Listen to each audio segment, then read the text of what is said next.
Hey there, travel enthusiasts! Welcome back to the channel where we guide you to unforgettable destinations.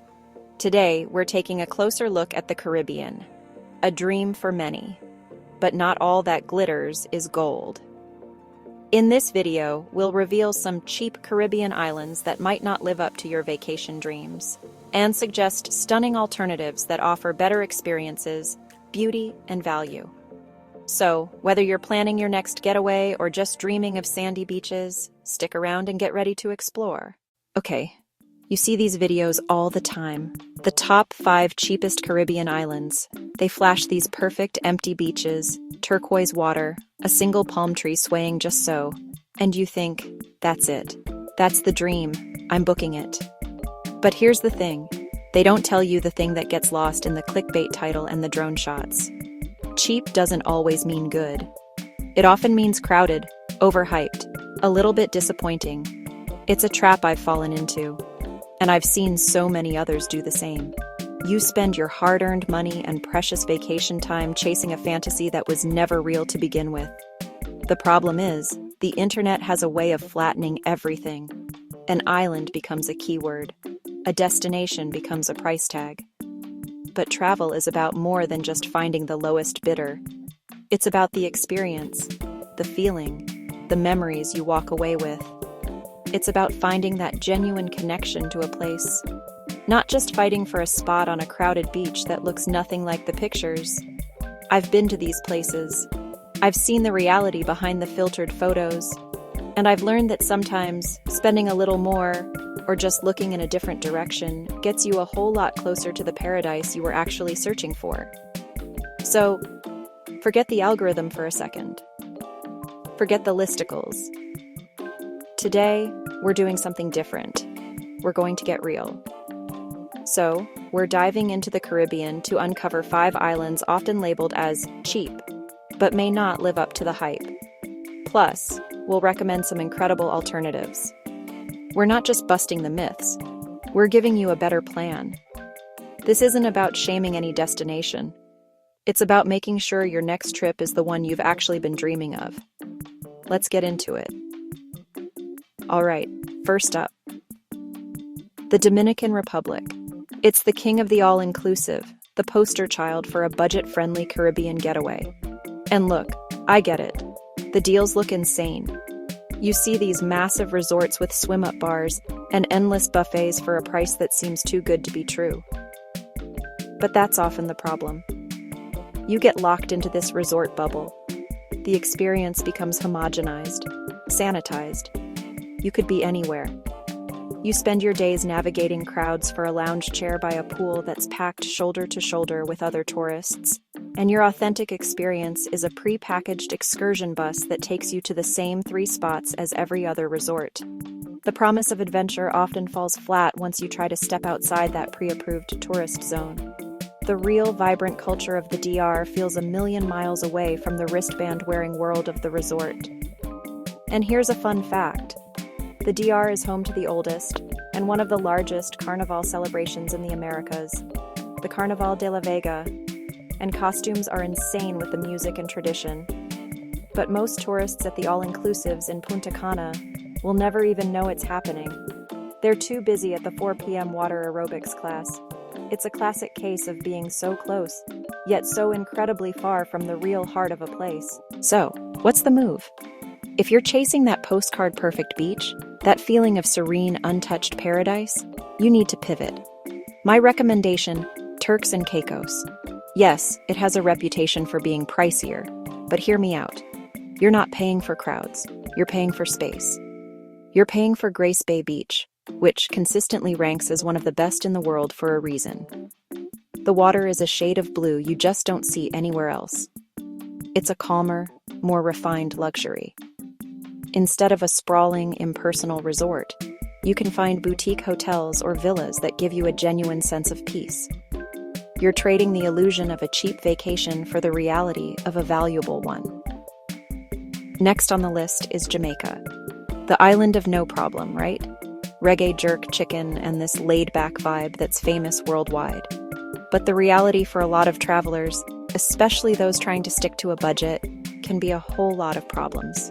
The biggest issue is that the tourist economy is built on a model of upselling you at every turn. That cheap guest house you booked? It's miles from the beach. The taxi to get there? Suddenly not so cheap. The tour to Dunn's River Falls? You're paying a premium to hold hands with 100 other people in a human chain walking up a rock. The quality of what you get for your money is all over the map. You can find incredible places, but you can also find a lot of spots that are run down, charging 5-star prices for 2-star quality. And many of the local events, like the famous Reggae Sumfest, can be a huge letdown for budget travelers.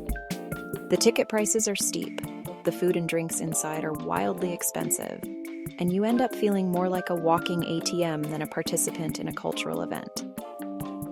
It creates this weird tension where you feel like you're constantly on guard, trying not to get ripped off, which is the exact opposite of the relaxed vibe you came for. So, if you want that lush, volcanic landscape, that rich culture, and that feeling of a truly special island escape, but with better value, I'm pointing you towards St. Lucia. The island is breathtaking. The Pitons, these 2 volcanic spires, just jut out of the sea. It's one of the most dramatic landscapes in the entire Caribbean. You get the same vibrant Creole culture, incredible food and music, but it feels less transactional. You can hike through rainforests to hidden waterfalls, find incredible local restaurants that aren't just for tourists, they're for everyone. Next, let's look at Cuba. This one is tough. There's no place on earth like it. The classic cars, the crumbling colonial architecture, the music pouring out of every doorway. It's intoxicating. For years, it's been mythologized as this forbidden time capsule destination. A lot of people assume it's this super cheap, undiscovered gem. But the reality on the ground is way more complicated and can be a real challenge for the average tourist. The infrastructure is struggling. That means things we take for granted, like reliable Wi-Fi, consistent, hot water, or even finding certain foods, can be a daily struggle.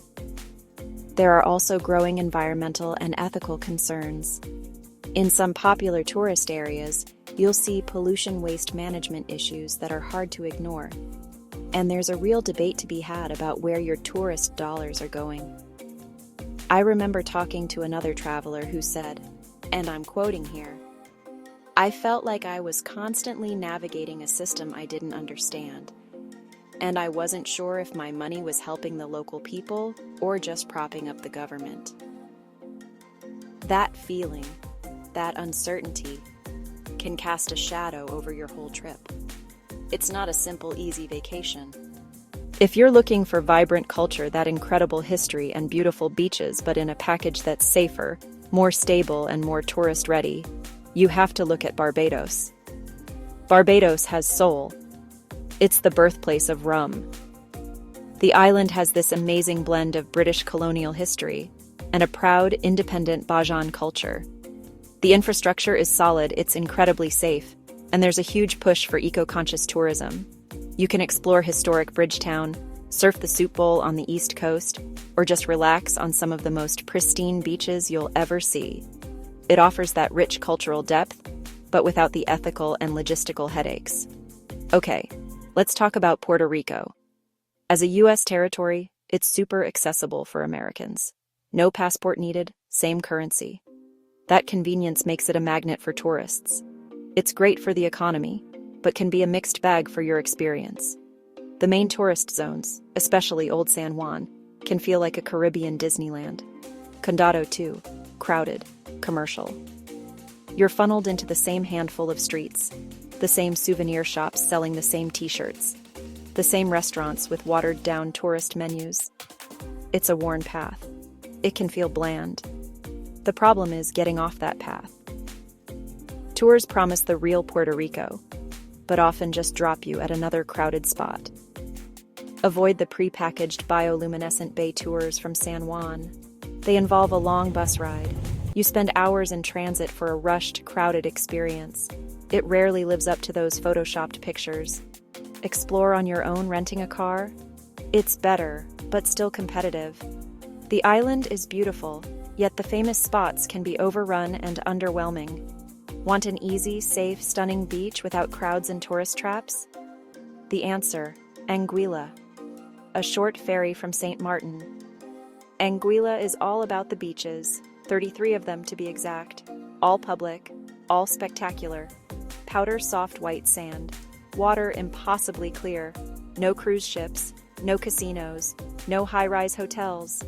The vibe: pure, unadulterated relaxation, quiet luxury and authenticity over mass tourism. Trading manufactured tourist strip fun for having a world-class beach almost to yourself. Last but not least, Grand Cayman. It has this reputation as a playground for the rich and famous, a hub of finance and luxury, and at the center of it all is the legendary 7 Mile Beach. People book their trips dreaming of this endless stretch of perfect sand. But here's the reality. A huge portion of 7 Mile Beach is fronted by massive hotels and condos.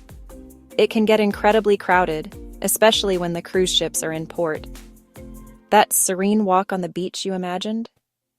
It's more like navigating a sea of towels, umbrellas, people trying to sell you a jet ski ride. And while it has a reputation for fine dining, fine usually just means expensive. The food scene can feel surprisingly uninspired for the prices you're paying. You'll find a lot of generic continental cuisine that could be served anywhere in the world. And it's a real mission to find authentic, affordable Caymanian food. You can easily drop a few $100s on a mediocre dinner for two.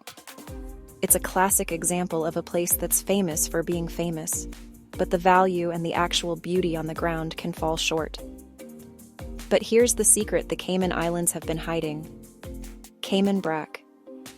It's one of Grand Cayman's 2 sister islands, a short flight away, but it feels like another world.